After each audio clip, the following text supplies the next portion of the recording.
వెతలు తీరును, కృపలు దొరుకును, సాటి లేనిది యేసుని నామం. యేసునామమే మధురం, మదిలో తలచిన ధన్యం. యేసునామమే మధురం. ప్రభువునందు ప్రియమైన దేవుని బిడ్డలారా, నేటి వాక్య ధ్యానం కొరకు ప్రార్థిద్దాము. ఈ దినం ఆదివారం. ప్రభువును మీరు ఆరాధించి ఉంటారు. మరోమారు ప్రభువును ఆరాధించుకుందాము. మమ్మల్ని మిక్కిలిగా ప్రేమిస్తున్న తండ్రి, వందనాలు, స్తోత్రాలు. నీ బిడ్డలంగా నిన్ను ఆరాధిస్తున్నాం ప్రభు. మీరు మాకిచ్చిన రక్షణ ఎంతో గొప్పది. యోగ్యులము కాదు, అపాత్రులము. చచ్చిన వారిని బ్రతికించారు. మేము మృతులయుండగా మమ్మల్ని సజీవులను చేశారు. మీ కుమారుని ద్వారా మమ్మల్ని బ్రతికించినందుకు వందనాలు. నీ వాక్యము మమ్మల్ని బ్రతికించింది. మీ కృతజ్ఞతలు. మీరిచ్చిన రక్షణ అంతటి కొరకై వందనాలు చెల్లిస్తూ ఘనత, మహిమ, ప్రభావాలు మీరు పొందమని నేటి వాక్య ధ్యానం ద్వారా మా ప్రేక్షకులను ఆశీర్వదించమని ప్రార్థిస్తున్నాము. ఎపిసోడ్ సహకారాలను పంపండి. యేసు నామమును అడుగుచున్నాము తండ్రి, ఆమెన్, ఆమెన్. ప్రియమైన దేవుని బిడ్డలారా, పరిశుద్ధుడైన పౌలు గారు తన ప్రియ కుమారుడు, శిష్యుడు అయిన తిమోతి గారికి వ్రాసిన మొదటి లేఖ 3వ అధ్యాయము మొదటి 7 వచనములు మీ ఎదుట ఉంచుకొనండి. ఇక్కడ వ్రాయబడినటువంటి మాట bishop, overseer. Bishop and overseer. Bishop అంటే ఎవరు? ఓవర్సియర్ అంటే ఎవరు? దీని నియామకం ఎట్లా? దీని క్వాలిటీస్, క్వాలిఫికేషన్స్ ఏమిటి? ఇది మనం చూడాలి. ఇందులో మనకు పరిశుద్ధుడైన దేవుడు తన వాక్కులో కొన్ని సువార్త పరిచర్య ధర్మాలు జరగటానికి ఆయన నియామకాలు ఇచ్చారు. ఆయన ఇచ్చిన నియామకాల్లో మనకు ఇది కనపడదు. ఎఫెసీ పత్రిక 4వ అధ్యాయము 13వ వచనం. పరిశుద్ధులు సంపూర్ణులగునట్లు, క్రీస్తు శరీరము క్షేమాభివృద్ధి చెందినట్లు, పరిచర్య ధర్మము జరిగేటట్లు. 3. పరిశుద్ధుల సంపూర్ణత, క్రీస్తు శరీర క్షేమాభివృద్ధి, పరిచర్య ధర్మం జరుగుట. ఈ 3 కారణాలకు దేవుడు కొందరిని నియమించాడు. కొందరిని అపోస్తలులుగా, ప్రవక్తలుగా, సువార్తికులుగా, కాపరులుగా, ఉపదేశకులుగా నియమించాడు. God has appointed them. God has appointed them. ఈ వచనంలో మనకి ఇదే కనిపిస్తుంది. అయితే వీటిల్లో బిషప్ లేదు, డీకన్ లేదు. ఇది పిలుపు. దేవుడు మనలను పిలిచిన పిలుపు. దేవుడు ఏర్పరిచినటువంటి పని యొక్క డిస్క్రిప్షన్ అది. అయితే సంఘాలు పెరిగాయి, కాంగ్రిగేషన్స్ పెరిగాయి. అలా పెరిగినప్పుడు ఒక లీడర్ కావాలా, ఓవర్సియర్ కావాలా, సంఘం లోపట పరిచారకులు కావాలా. అందుకనే సంఘము ఎదిగిన తరువాత ఆది అపోస్తుల కాలంలోనే ఈ ఓవర్సియర్, బిషప్ అనేటువంటి పదం ఆవిర్భావానికి వచ్చింది. బేతనియా లాజరు కూడా లార్నంక అనే స్థలానికి బిషప్గా ఉన్నాడు. జేమ్స్ ఫస్ట్ బిషప్గా ఉన్నాడు చర్చ్కి. యేసు క్రీస్తు యొక్క సోదరుడు యాకోబు బిషప్గా ఉన్నాడు. బిషప్ అనేటువంటి పదం ఏమిటి అసలు? ఓవర్సియర్, అధ్యక్షుడు అన్నారు. సంఘాలకు అధ్యక్షుడు. సో మనం గమనించినప్పుడు సంఘాలు పెరిగాయి, వివిధ ప్రాంతాల్లో సంఘాలు వచ్చాయి. వీటన్నిటినీ కూడా యునైట్ చేయటానికి, వీటన్నిటినీ కూడా ఒక క్రిస్టియన్ ఆర్డర్లో, డిసిప్లిన్లో, ట్రెడిషన్లో నడిపించడానికి ఒక వ్యక్తి పూనుకోవాల్సి వచ్చింది. ఆ వ్యక్తిగా ఎవరు ఉండటానికి పూనుకొని ముందుకు వస్తారో వారికి కొన్ని లక్షణాలు ఇచ్చాడు పౌలు గారు. దేవుడు నిన్ను బిషప్గా నేను పెడుతున్నాను అని ఎవరిని పెట్టలేదు. చాలా జాగ్రత్తగా వినాలి. నేను నిన్ను బిషప్గా పెడుతున్నాను అని ఎవరిని పెట్టలేదు. నిన్ను పరిచారకుడిగా, నిన్ను వాక్యోపదేశకునిగా, కాపరిగా, సువార్థికునిగా, బోధకునిగా అవన్నీ కూడా నియామకాలు ఇచ్చాడు. ఎఫెసీ పత్రికలో నియమించాడు. కానీ ఇక్కడ వచ్చేటప్పటికి ఒక వ్యక్తి తనంతట తాను నిలబడి నేను ఈ సంఘాలను పరిరక్షించాలి, వీరి కొరకు నేను నిలబడాలి. అప్పుడు ఆ సంఘాలన్నీ కూడా అతని యొక్క నాయకత్వాన్ని ఒప్పుకొని అతనితో కలిసి అతని యొక్క పర్యవేక్షణలో పనిచేయటానికి ఇష్టపడినట్లయితే అతడు అధ్యక్షుడవుతాడు. అదే ఇప్పుడు మనం సొసైటీస్ ప్రక్రియ మనం చూస్తాము. కొంతమంది మనుషులు ఒక కామన్ కాజ్ కోసం ఒక చోటకు చేరుకొని ఆ కామన్ కాజ్ నెరవేర్పు కొరకు ఒక బైలా రచించుకుంటారు. Bylaw is nothing but like a constitution for the association. ఒక గుంపుగా చేరతారు. స్థలాలను బట్టి, వ్యక్తుల యొక్క మానసిక పరిస్థితులను బట్టి, అక్కడున్న లోకల్ కండిషన్స్ని బట్టి కొందరు ఏకమవుతారు. కొందరు ఏకమై వారిలో ఒకరిని అధ్యక్షుడిగా నియమించుకుంటారు. అలా అధ్యక్షుడిగా ఉండటానికి ముందుకు వచ్చేవాడికి క్వాలిటీస్ ఉన్నాయి. 16 నుంచి 18 క్వాలిటీస్ ఇక్కడ రాశాడు. ఇవన్నీ కూడా కలిగిన వాడిని వాళ్ళే ఏర్పాటు చేసుకుంటారు. తనంతట తాను ఓవర్సీర్గా ఉండటానికి ముందుకు రావాలి. మీకు కొంచెం హిస్టరీ అర్థం కావాలి. చర్చ్ హిస్టరీ, సంఘ చరిత్ర మనకు అర్థమైతే ఇప్పుడు సంఘాలు పుంఖాలుగా విస్తరించాయి. వీటిలో ప్రధానంగా మెయిన్ లైన్ చర్చెస్ అనేటువంటివి, ఇండిపెండెంట్ చర్చెస్ అనేవి, ఆర్గనైజేషనల్ చర్చెస్ అనేవి ఆవిర్భవించాయి. Main line churches, organisational churches, independent churches. Main line churches established very old churches. అవి కూడా ఒకరితో ప్రారంభించబడినవి, అవి పాతుకుపోయాయి ఎప్పటి నుంచి. అందుకనే వాళ్ళు ఒక ఖచ్చితమైనటువంటి doctrine system, deacon system, pastor system, evangelist యొక్క సిస్టము, ఇవన్నీ కూడా రెగ్యులరైజ్ చేసుకొని ఒక ఆఫీస్ పెట్టుకొని ఒక బిషప్ని పెట్టుకొని రన్ చేస్తూ వచ్చారు. వాటిలో నుంచి ఉపశాఖలుగా చాలామంది బయటకు వచ్చి ఇండిపెండెంట్స్గా వచ్చారు. ఇండిపెండెంట్స్కి బిషప్స్ లేరు.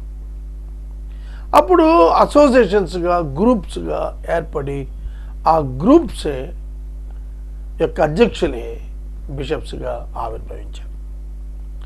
ఇవాళ main line churches, organisational churches declare చేసుకున్న బిషప్స్తో పాటుగా ఇండిపెండెంట్ బిషప్స్ చాలామంది ఆవిర్భవించారు. కొంతమంది ఏ విధమైనటువంటి కమిట్మెంట్, విజన్ లేకుండా, యాక్సెప్టెన్స్ లేకుండా declared on their own self చేసేసుకొని మేము బిషప్స్ అని చెప్పుకున్నవాడు కూడా ప్రభావం లేని వారు చాలామంది ఉన్నారు.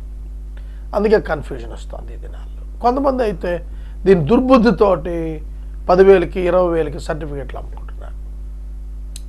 సో బిషప్ అనేటువంటి పదం ఒక మనిషి, ఒక విశ్వాసి, ఒక సేవకుడు తనంతట తాను లేచి నేను ఒక అధ్యక్షుడిగా ఉండి ఈ సంఘాలన్నిటికీ కూడా నాయకుడికి నేను ఉండగలుగుతానని ఒక అభిలాష వ్యక్తీకరణ చేయటం ద్వారా ఈ బిషప్ అని అతను వస్తున్నాడు. అందుకని ఎవడైనను అధ్యక్ష పదవిని ఆశించిన ఎడల, the saying is trustworthy, అపేక్ష నమ్మదగిన మాట, ట్రస్ట్ వర్దీ నమ్మదగింది. If anyone aspires to the office of overseer, he desires a noble task. Dodda పని, గొప్ప పని, నోబుల్ టాస్క్, ఉన్నతమైనటువంటి పని, మహోన్నతమైన పని, సంఘాలన్నింటికీ పెద్ద దిక్కుగా నిలబడటం, సంఘాలలో ఉన్నటువంటి ఆధ్యాత్మిక ఎదుగుదల పరిశీలన, సంఘాలలో క్రమశిక్షణ పరిశీలన, సంఘాలలో సభ్యత్వం యొక్క, బాప్తిస్మాల యొక్క పరిశీలన, సంఘాలలో ఉన్న సమస్యల పరిశీలన, సంఘాలలో ఉన్న తగువులను సంఘపు లోపట పరిష్కారం చేసుకునే పరిశీలన. So many responsibilities for bishops. సంఘాల యొక్క ఆస్తులను పరిరక్షించుకునేటువంటి విధానము, ఇవన్నీ కూడాను ఒక అధ్యక్షుడిగా additional responsibility with the responsibility given by God as the pastor or evangelist. అర్థమవుతుందండి? సువార్థికుడిగా, కాపరిగా దేవుడు తనకిచ్చినటువంటి బాధ్యతలకు అదనపు బాధ్యతగా ఒక అధ్యక్ష బాధ్యత తీసుకునదలిచిన వాడు బిషప్ అవుతాడు. ఏ చర్చ్ అయినా అంతే. మెయిన్ లైన్ చర్చెస్ అయినా, ఆర్గనైజేషనల్ చర్చెస్ అయినా ఒక సొసైటీ రెజల్యూషన్ ద్వారానే వారు బిషప్గా వస్తారు. దేవుడు వాళ్ళని ప్రత్యేకంగా కళ్ళలో కనపడో, లేకపోతే పిలుచుకొనో, ఏర్పరచుకొనో, ఇతడే నేను ఏర్పరచుకున్న బిషప్ అని చెప్పడం. It is self interest. Bishop is self interest and the interest of the people who gathered as the society. ఇది వాస్తవం. కనుక every church and it's denominational churches, సాధారణంగా ఒక సంఘం ఉంటే దాన్ని శాఖలు విస్తరిస్తున్నప్పుడు పెట్టుకుంటారు. ఇప్పుడు ఇండిపెండెన్స్ అయితే అనేక మంది చేరి ఒకరిని తమ పైన అధ్యక్షునిగా పెట్టుకొని వెళ్తున్నారు. కొన్ని గ్రూప్స్ ఇప్పుడు ప్రెసిడెంట్ అనేటువంటి పదం is nothing but the overseer and the bishop automatically. అయితే ఇప్పుడు ఏమైందంటే యాంగ్లికన్ చర్చెస్కి కాంపిటీషన్ కోసమో దేని కొరకో అపేక్షించడమో, రికగ్నిషన్ కోసమో తగిలించుకుని పులిని చూసి నక్క వాతలు పెట్టుకున్నట్టు అవుతున్న వారు అనేక మంది ఉన్నారు. అది దుర్బుద్ధితో కూడినది తప్ప స్వస్థ బుద్ధితో కూడినటువంటిది కాదు. అందుకనే దేవుడు తన యొక్క దాసుడి ద్వారా అధ్యక్ష పదవి ఆశించిన వాడు దొడ్డ పదవి అపేక్షిస్తున్నాడు అనే మాట it is trust worthy. The saying is trust worthy. ఇది చాలా చాలా నమ్మదగిన మాట. ఏమిటంటే పెద్ద పని అపేక్షిస్తున్నాడు. సో నేను బిషప్గా అయినప్పుడు 2015 సంవత్సరంలో నేను తీసుకున్నటువంటి బాధ్యత ఇండిపెండెంట్ చర్చెస్ ఏ చర్చితోనైనా కలిసి పనిచేయటానికి, ఏ చర్చికైనా సపోర్ట్గా నిలబడటానికి, ఏ చర్చికి ఏ ప్రాబ్లం వచ్చినా స్పిరిచువల్గా నరిష్మెంట్ ఇవ్వటానికి ఎల్లవేళలా సిద్ధమైనటువంటి మనసుతో అనేక మంది, వందలాది మంది ఇండిపెండెంట్ చర్చెస్ యొక్క సేవకుల యొక్క ప్రాతినిధ్యానికి ఎంపిక చేయబడిన అర్హతతో నేను దాన్ని తీసుకున్నాను. ఊరికే ప్రకటించుకోవటానికి కాదు. From the day one I received that title. ఆ రోజుని నేను చూచిన ఒక ప్రత్యేకమైనటువంటి కృప నేను అబ్జర్వ్ చేయగలిగాను. ఒక ప్రత్యేకమైనటువంటి హృదయం దేవుడు నాకు ఇచ్చాడు సంఘాల పట్ల. అది నేను స్పష్టంగా చెప్పగలను. When I compare myself with the big established mainline churches, bishops, I am so small, a man without any establishment. కనుక ఒక పీఠం అనేది ఎప్పుడు కూడా ఏర్పడి అభివృద్ధి చెంద కొన్ని వందల సంవత్సరాలు పట్టినాయి పీఠాలు అభివృద్ధి చెందడానికి. 4 సంవత్సరాలు నేను బిగ్ డయాసిస్ని ఏర్పాటు చేసుకొని ఒక్క మండలంలో, ఆగిరిపల్లి అనే ఒక్క మండలంలో 110 మంది సేవకులు వి వాంట్ యువర్ లీడర్షిప్ అని రిటర్న్గా వాళ్ళు సంతకాలు ఇచ్చారు. ఎన్ని ప్రాంతాలకు వెళ్తే అన్ని ప్రాంతాల్లో వందలాది మంది సేవకులు, independent pastors wanted and requested me to be the leader for them. ఒక ప్రభావవంతమైనటువంటి ఓవర్సియర్గా మీడియా సర్వేలో బెస్ట్ బిషప్ రికగ్నిషన్ రావటం నాకు ఆశ్చర్యాన్ని కలిగించింది. People are looking towards the bishops and their attitudes and their actions. And their stand for the church. అవి చూసినప్పుడు one of the biggest media in Andhra Pradesh, west గోదావరిలో ఒక ప్రభావవంతమైనటువంటి క్రిస్టియన్ లీడర్గా నాకు గుర్తింపునివ్వటం నాకు ఆశ్చర్యం వచ్చింది. లిమ్కా బుక్ ఆఫ్ రికార్డ్స్లో నేను I fought a good fight with them. Christianity పక్షంగా నేను పోరాడినప్పుడు they accepted me as the bishop to be written on the certificate. కనుక నేను ఎందుకు చెబుతున్నా అంటే ఇవి ఎట్లా ఆవిర్భవించాయి, ఈ బిషప్షిప్ ఇవన్నీ కూడా ఎట్లా వచ్చాయనేది మీ ముందు ఉంచుతున్నా. ఏ సంఘాలైనా 30, 40, 50 సంఘాలు ఇండిపెండెంట్స్ కలిసి ఒక అధ్యక్షుని ఎన్నుకొని అతను గౌరవించుకొని ఆధ్యాత్మికమైనటువంటి ఒక సహవాసాలు కొనసాగించడానికి ఈ టైంలో ఎక్కువ మంది రైజ్ అవ్వటం మనం చూస్తూ ఉన్నాము. తర్వాత అధ్యక్ష పదవి ఆశించిన అట్టివాడు దొడ్డపల్లిని అపేక్షిస్తున్న మాట నమ్మది. అధ్యక్షుడు వాడు నిందారహితుడుగా ఉండాలి, blameless. Overseer must be above reproach, నిందారహితుడుగా, ఏకపత్ని పురుషుడుగా, మితానుభవుడుగా, స్వస్థబుద్ధి గలవాడుగా, ఇరిటేషన్తో ఉండకూడదు, మర్యాదస్తుడిగా, అతిథి ప్రియుడిగా, బోధింపదగిన వాడిగా, ఏబుల్ టు ప్రీచ్, మద్యపానిగా ఉండకూడదు, సాత్వికుడిగా, జగడమాడని వాడిగా ఉండాలి, ధనాపేక్ష లేని వాడై ఉండాలి బిషప్. ఇవాళ డిస్క్వాలిఫైడ్ మెయిన్ లైన్ బిషప్స్ కనబడుతున్నారు. నాకు చాలా ఎంక్వైరీస్ వచ్చాయి. పెద్ద పెద్ద బిషప్స్ యొక్క ఫైనాన్షియల్ ఆర్థిక సంబంధమైనటువంటి అవకతవకల మీద, పిటిషన్స్ మీద ఎంక్వైరీస్ అప్పుడు major people, media and government side they consulted me. నాకు చాలా ఆశ్చర్యం అయిపోయాయి. ఏమిటి ధనాపేక్ష? ఇవాళ మనం కళ్ళ ఎదురు చూస్తున్న మెయిన్ లైన్ చర్చెస్ ఏ విధమైనటువంటి ఆర్థికపరమైనటువంటి సమస్యలు ఎదుర్కొన్నాయో మనందరికి కూడా తెలుసు. కాబట్టి ధనాపేక్ష లేని వాడు సర్వ సంపూర్ణ మాన్యత, వెరీ వెరీ డిగ్నిఫైడ్ అయి ఉండాలి. పిల్లలను ఏలువాడై ఉండాలి, గర్వాంధుడిగా ఉండకూడదు, సాక్ష్యం పొందాలి, వెలుపటి వారి చేత సాక్ష్యం. సంఘంలో సాక్ష్యం ఉంది, కరెక్టే. సంఘం వెలుపట సాక్ష్యం ఉన్నదా? సంఘము వెలుపట సాక్ష్యం ఉన్నదా? నేను బిషప్ అయిన తర్వాత నా major concentration out side the church యొక్క ఔన్నత్యం గురించి ఎక్స్ప్లెయిన్ చేయడానికి నేను సంఘానికి వెలుపట సాక్ష్యం పొందిన వాడుకున్నాను. I join in Lions club this year. ఈ ఒక్క సంవత్సరానికి నేను జాయిన్ అయ్యాను. ఒక్క సంవత్సరంలోనే I got the best Lions president award in the region, in the district as well as in the other areas.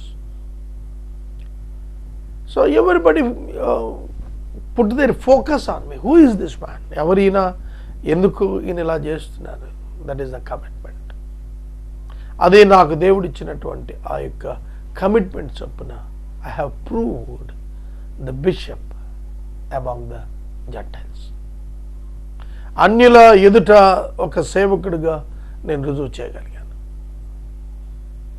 అలా సమాజంలో నేను ఆల్ అదర్ రిలీజియస్ లీడర్స్తో చాలా అసోసియేట్ అవుతూ, చర్చిని రిప్రజెంట్ చేస్తూ, గవర్నమెంట్తో, అదర్ రిలీజియస్ లీడర్స్తో, నాన్ క్రిస్టియన్ గ్రూప్స్తో, డిఫరెంట్ కైండ్స్ ఆఫ్ లీడర్షిప్స్తో కలిసి పనిచేశాను.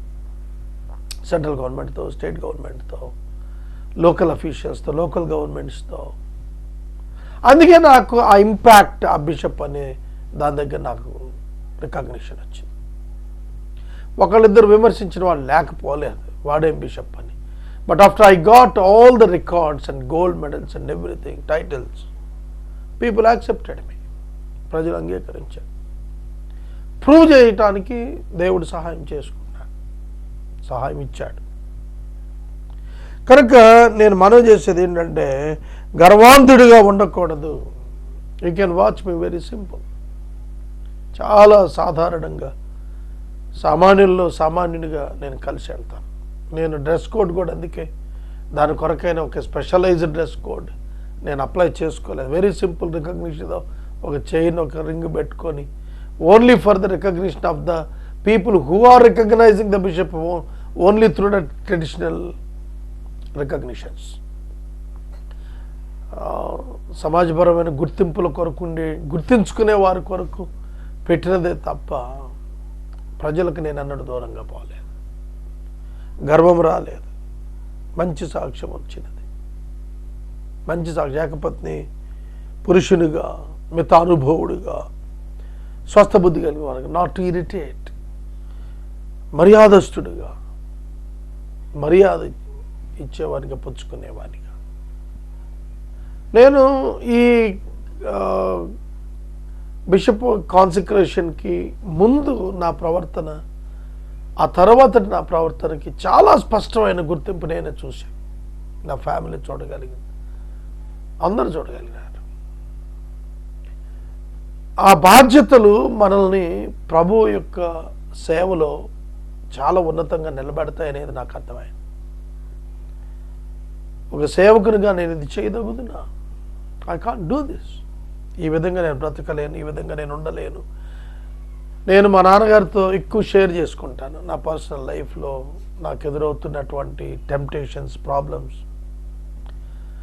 కొన్ని సందర్భాల్లో కొన్ని ఛాలెంజెస్ వచ్చాయి. డబ్బు లేకపోతే సేవ చేయలేమని. I don't believe this from my childhood.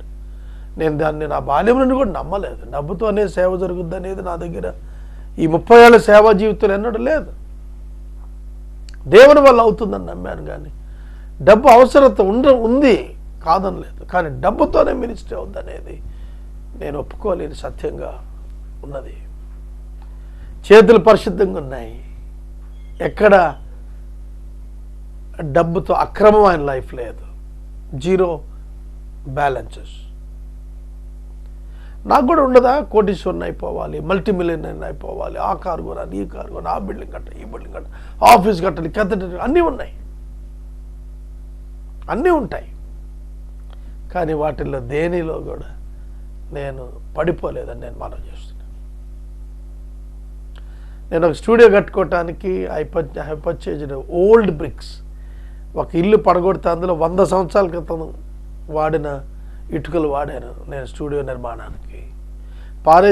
పడేసినటువంటి కలపలో నుంచి మంచివి తెచ్చుకొని వాడుకున్నాను. సిమెంట్ కిటికీలు ఒక చోట పారేసి ఉన్నవి, వాటిని శుభ్రం చేయించి తెచ్చాను. What I would like to tell you, నేనేం చెప్పాలనుకున్నాను మీకు, అవర్ కమిట్మెంట్ రిజర్వ్డ్. మన యొక్క ఉద్దేశాలు, మన యొక్క దేవుని కొరకైన నిశ్చయమైనటువంటి నిలబడేటువంటి తత్వమే బిషప్లో కోరదగినది. ఈ క్వాలిటీస్ అన్ని ఇంటర్నల్ క్వాలిటీస్. వీటిలో ఎక్కడ డబ్బు లేదు. అతిథి ప్రియుడై ఉండాలి. మీరు యూ కాంట్ బిలీవ్ మీ, నా ఇంట ఎంతమంది ఆహారం తీసుకొని వెళ్తూ ఉంటారు. మా తండ్రి గారు ఆయన సంపాదన చాలా భాగం దానికే వెచ్చించారు. అతిథి ప్రియుడై ఉండాలి, జగడమాడని వాడై ఉండాలి. నేను బిషప్ అయిన తర్వాత నాకున్నటువంటి ఎనిమిటీస్ అన్నింటినీ కూడా ఒక్కొక్కటి విత్డ్రా చేస్తూ వచ్చాను. శత్రువులు లేకుండా, జగడము లేకుండా పాసిఫై చేస్తూ, పీస్ మేకింగ్ చేస్తూ వచ్చాను. నేను నా టెస్టిమోనీతో ఇక్కడున్న వాక్యాన్ని లింకప్ చేసి మాట్లాడుతున్నాను. ప్లెయిన్గా చెప్పవచ్చును, బట్ యాజ్ ఎ బిషప్, ఒక బిషప్గా నా ఎక్స్పీరియన్సెస్ నేను చెబుతున్నాను. పిల్లలను స్వాధీనపరుచుకొని ఇంటి వారిని బాగుగా ఏలువాడై ఉండవలెను. The family must be in order, in faith. విశ్వాసంలో ఉండాలి, ప్రార్థనలో, వాక్య ధ్యానంలో, విశ్వాసములో కుటుంబాన్ని మాదిరిగా ఉండి నడిపించేవాడై ఉండాలి. అటువాడే ఒక అధ్యక్ష పదవికి అర్హుడిగా ఎంచబడతాడని వాక్యం చెబుతోంది. ఇంటి వారిని ఏలకపోతే సంఘాన్ని ఏం పరిపాలిస్తాడు? సంఘం యొక్క బిడ్డలను కూడా సొంత బిడ్డలుగా, సంఘాల యొక్క బిడ్డలను కూడా సొంత బిడ్డలుగా చూడగలిగేటువంటి ఒక ఉన్నతమైనటువంటి విధము కలిగి ఉండాలి. గర్వాంధుడే అపవాది కలిగి శిక్ష లోబడుకున్నాడు, కొత్తగా చేరిన వాడై ఉండకూడదు. ఇవాళే బాప్తిసం తీసుకొని ఇవాళ నేను బిషప్ అనకూడదు. ఇది మరీ విచిత్రంగా ఉంటుంది. నాకు ఒక వ్యక్తి తారసపడ్డాడు. ఆయన మార్నింగ్ 8 o'clock బాప్తిసం తీసుకున్నాడు, 10 o'clockకి ప్రీచర్గా మారిపోయాడు ఒక పెద్ద చర్చిలో. అరే బాబు ఏందిరా 8 గంటలకు బాప్తిసం ఏమిటి అంటే, అయ్యా నేను ఎప్పటి నుంచో మెసేజ్ సిద్ధం అయిపోయాను, అది నేను చెప్పేయాలి కాబట్టి వితౌట్ బ్యాప్టిజం పుల్పిట్ ఎక్కకూడదు, కాబట్టి baptism 8 o'clock, 10 o'clock I became the preacher. అదే ఆడు చెప్పింది నాకు. ఏం చేయాలా? క్రొత్తగా చేరిన వాడై ఉండకూడదు. ఇవాళ రకరకాల సంఘాలు ఆవిర్భవిస్తున్నాయండి. రకరకాల సంఘాలు కులాల పేరిట చేస్తున్నాయి. కన్వర్ట్స్లో ఎవరి కులానికి ఆ కులం వాళ్ళు పెట్టేసుకుంటున్నారు. చాకలోళ్ళ సంఘం, కమ్మోళ్ళ సంఘం, రెడ్ల సంఘం, మంగళోళ్ళ సంఘం, ఎస్ఎస్లో మాలోళ్ళ సంఘాలు, మాదిగోళ్ళ సంఘాలు. సంఘంకి మాలేంటి, మాదిగేంటి, కమ్మరేంటి, కొమ్మరేంటి, రెండేంటి, కమ్మేంటి. కాబట్టి చాలా చండాలం అయిపోయింది 21వ శతాబ్దంలో.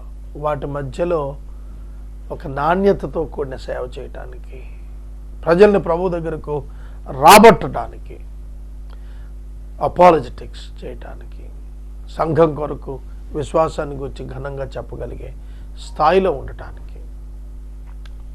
there are so many people to be required as the bishops. చాలామంది అవసరమై ఉన్నారు. చాలా it's not the diversity in unity, it is the unity in the diversity. విడిపోయి సంఘాలు ఏర్పడిపోతున్నాయి, సొసైటీలు ఏర్పడిపోతున్నాయి అని అనుకుంటున్నారేమో, కానీ చివరి దినాల్లో అది దేవుని ఇస్తున్న కృపగా నేను భావిస్తాను. ఐక్యత అని అంటే అంత ఒక్కడే నాయకుడు ఉండాలని ఐక్యత కాదది. ఐక్యత అనేటువంటి పదము, we all are connected with Christ. Through Christ we are united, but we are organized by God in different areas. ఒక రిమ్, ఒక హబ్కి కనెక్ట్ అయి ఉంటుంది ప్రతి ఊస. రిమ్లో దేని ప్లేస్లో అది కూర్చొని ఉంటుంది. కాబట్టి కనెక్ట్ అయ్యే ఉంది. రిమ్లో ఉన్న ప్రతి ఊస హబ్ను బట్టి కనెక్ట్ అయి ఉంటుంది, హబ్ను బట్టి రొటేట్ అవుతుంది. అలాగే క్రీస్తుని బట్టి మనం కనెక్ట్ అయి ఉంటాం తప్ప ఊరంతటి మొత్తం మీద 300 సంఘాలకి 500 సంఘాలకి ఒక్కడే ఉండాలనేది ఏం లేదు. కనుక ఇప్పుడు ఇండిపెండెన్స్ యుగం కొనసాగుతుంది. ఎందుకంటే 1000 మంది కాపరులు ఉన్నటువంటి ఒక పెద్ద చర్చ్లో సింగిల్ ఇవాంజలిస్ట్ లేకపోవటం దానికి కారణం. ఇవాంజలికల్ మైండ్ ఉన్నటువంటి అనేక మంది ముందుకు వచ్చి సంఘాలు కట్టి సేవకులుగా మారిపోతున్నారు. ఒక మాట చెప్పి నేను ముగిస్తాను. నేను రేడియో విశ్వవాణిలో పనిచేశాను 1992-95 మధ్యలో.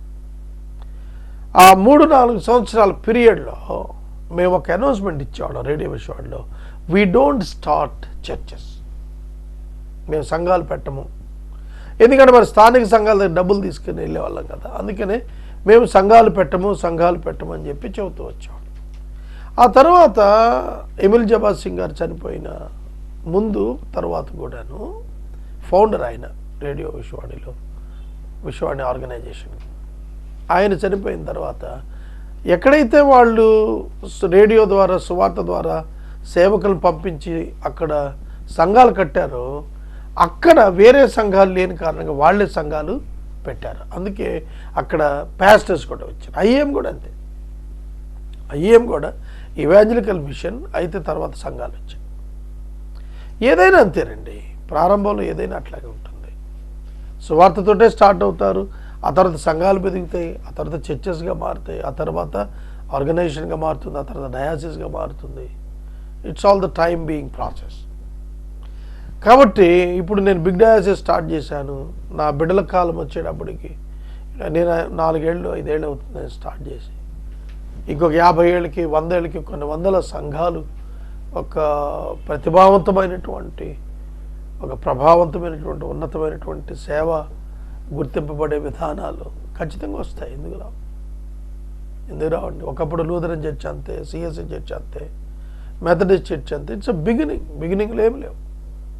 ఆ తర్వాత వాళ్ళు బ్రిటిషర్స్ టైంలో ఉన్నారు కాబట్టి చాలా ఆస్తులు రాసుకున్నారు, సంఘాల పేరు రాశారు మిషనరీస్ కొన్నప్పుడు.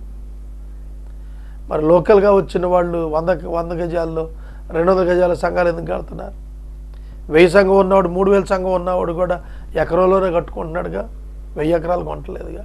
ఢిల్లీలో మిషనరీస్ ఇచ్చినటువంటి ఆస్తులు సెంట్రల్ గవర్నమెంట్ కూడా లేవు, క్రైస్తవులకు ఉన్న ఆస్తులు అవన్నీ ఎక్కడి. కాబట్టి మనం తెలుసుకోవాల్సింది ఏంటంటే భౌతికమైనటువంటి ఎస్టాబ్లిష్మెంట్ని బట్టి బిషప్ ఏర్పడ్డాడు. ఇంటర్నల్ కమిట్మెంట్తో, సంఘాల పట్ల ఉన్నటువంటి భారంతో, సంఘాలు నిర్వహిస్తున్న వారి యొక్క అధ్యక్షతతో వస్తాడు. ఇది బిషప్ అని అంటే. నా పర్సనల్ లైఫ్తో బిషప్ యొక్క కాన్సెప్ట్ బైబిల్లో మీ ముందు ఉంచాను. దాన్ని విమర్శించే వాళ్ళకి పూర్తిగా తెలియదని నేను మీకు తెలియజేస్తున్నాను. కనుక a person can stand on his own independently as the bishop. ఇవాళ ఒక ఆర్సీఎం చర్చిలోంచి ఒక ఆయన బయటకు వచ్చిన బిషప్ అని ప్రకటించుకోకూడదా? ఆయన చేతనైతే he can declare himself as the independent bishop and he can have his own congregations. Who will say no? ఎవరు చెప్తారు కాదని? కాబట్టి బిషప్ అనేటువంటిది ఎవరో పెద్ద ముద్ర ఇచ్చినట్టేం కాదు. ఇట్స్ అ పర్సనల్ కమిట్మెంట్, వ్యక్తిగతం కాదు, ఆశ. అందుకనే నేను అన్ని రకాల పదవులకు రిజైన్ చేసినప్పుడు బిషప్ అనే పదవి ఉంచుకున్నాను. డాక్టర్ కూడా తీసాను నా ముందు. నాకు 2 డాక్టరేట్స్ ఉన్నాయి, 3 డాక్టరేట్ ఇచ్చిందని వద్దన్న. ఒకటి ఇంటర్నేషనల్ డాక్టరేట్ ఉంది, ఒక థియలాజికల్ డాక్టరేట్ ఉంది. 2 పక్కన పెట్టాను. రికగ్నైజ్డ్ బై పీపుల్ పక్కన పెట్టుకున్నాను. ఇది నా యాంబిషన్. బిషప్ అనేటువంటిది నా హృదయ వాంఛ. నేను అనేక సంఘాలకు తండ్రిగా ఉండాలి. యోబు అంటాడు, అనేక మందికి నేను తండ్రిగా ఉన్నాను అంటాడు. ద రెస్పాన్సిబిలిటీ, ద కమిట్మెంట్, అది దొడ్డ పని, నోబుల్ టాస్క్. దాని కొరకు ప్రయాసపడాలి. ప్రార్థన చేసుకుందాం. పరిశుద్ధుడా, వందనాలు, స్తోత్రాలు. కొంచెం సమయం ఎక్కువైనా బిషప్ని గురించి కొన్ని మాటలు ధ్యానించాం. మరిన్ని మాటలు మేము ధ్యానించే కొద్దీ ఇప్పుడున్న బిషప్స్ యొక్క రంగులు బయటపడతాయి విమర్శించుకోవటానికి. వాటితో నిమిత్తం లేకుండా ఉన్నదానిని ఉన్నట్టుగా గ్రహించే కృపమని యేసు నామమున అడుగుచున్నాను తండ్రి, ఆమేన్. తండ్రి దేవుని ప్రేమ, కుమారుని యేసయ్య కృప, పరిశుద్ధాత్మ దేవుని అన్యోన్య సహవాసం సదా మనకు తోడైండును గాక, ఆమేన్.